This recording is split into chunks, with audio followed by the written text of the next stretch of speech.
চট্টগ্রামের চন্দনাইশ উপজেলার জুয়ারা ইউনিয়নের উত্তর জুয়ারা সৈয়দ আমির কুলালপাড়া শাখা গাউসিয়া কমিটি বাংলাদেশের ব্যবস্থাপনায় শেরেখোদা হজরত মাওলা আলী রাদিয়াল্লাহু আনহুর পবিত্র শাহাদাত বার্ষিকী উপলক্ষে আলোচনা সভা ও ইফতার মাহফিল অনুষ্ঠিত হয়েছে।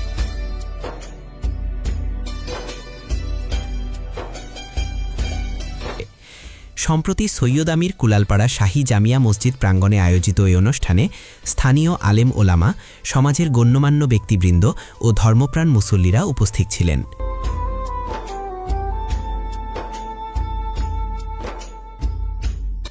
অনুষ্ঠানে সভাপতিত্ব করেন আবু সৈয়দ। অনুষ্ঠানের উদ্বোধক হিসেবে উপস্থিত ছিলেন মাওলানা জামাল উদ্দিন। এতে প্রধান অতিথি হিসেবে উপস্থিত ছিলেন গাউসিয়া কমিটি বাংলাদেশ চন্দনাইশ উপজেলা সভাপতি আলহাজ নজরুল ইসলাম।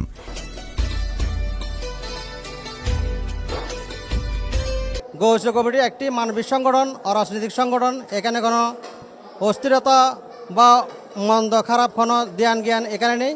গাউসিয়া কমিটি এখনকার যুবকদের জন্য একটি সময়োপযোগী সংগঠন, যেখানে আসলে মানুষের ইমান, আকিদে, নামাজ, দোয়া, হজ, রোজা, জাকাত এবং বিভিন্ন সম্পর্কে শিক্ষা দিয়ে থাকেন এবং যারা ছাত্র তারা সুশিক্ষিত হয়ে থাকেন। এতে অনুষ্ঠানে প্রধান বক্তা হিসেবে গুরুত্বপূর্ণ বক্তব্য প্রদান করেন উদীয়মান তরুণ বক্তা সৈয়দ আমির কুলালপায়া কেন্দ্রীয় জামে মসজিদের সম্মানিত খতিব মাওলানা নাইমুদ্দিন মিসবাহ আল কাদেরি। তিনি তার বক্তব্যে হজরত মাওলা আলী রাদিয়াল্লাহু আনহুর জীবনাদর্শ, সাহসিকতা, জ্ঞান ও ন্যায় বিচারের দৃষ্টান্ত তুলে ধরে বলেন, মুসলিম উম্মাহার জন্য হজরত আলী রাদিয়াল্লাহু আনহুর আদর্শ অনুসরণ করা অত্যন্ত জরুরি। বিশেষ অতিথি হিসেবে উপস্থিত ছিলেন গাউসিয়া কমিটি বাংলাদেশ জুয়ারা ইউনিয়নের সভাপতি মাওলানা মিশকাতুল ইসলাম মুজাহিদি। এছাড়াও উপস্থিত ছিলেন মোহাম্মদ হোসেন চৌধুরী, মোহাম্মদ হারুনুর রশিদ মেম্বার এবং মোহাম্মদ নাজিমুদ্দিন মাস্টার সহ স্থানীয় গণ্যমান্য ব্যক্তিবৃন্দ। আমাদের এই আয়োজনটা গাউসিয়া কমিটি বাংলাদেশ ৬ নম্বর ওয়ার্ড শাখা পক্ষ থেকে এবং গাউসিয়া কমিটি বাংলাদেশ জুয়ারা ইউনিয়ন শাখার আওতাধীন প্রতি বছর নিয়ে এবছরও আয়োজন হয়েছে। আমার হুজুর কেবলার নির্দেশ যে গাউসিয়া কমিটির সাথে কাজ করো, তাকো, যা কিছু দেওয়ার আল্লাহ তাআলা আপনাকে দেবে। আমি এই কাজটা করে অনেক আনন্দিত অনুভব করতেছি, আমার সৌভাগ্য।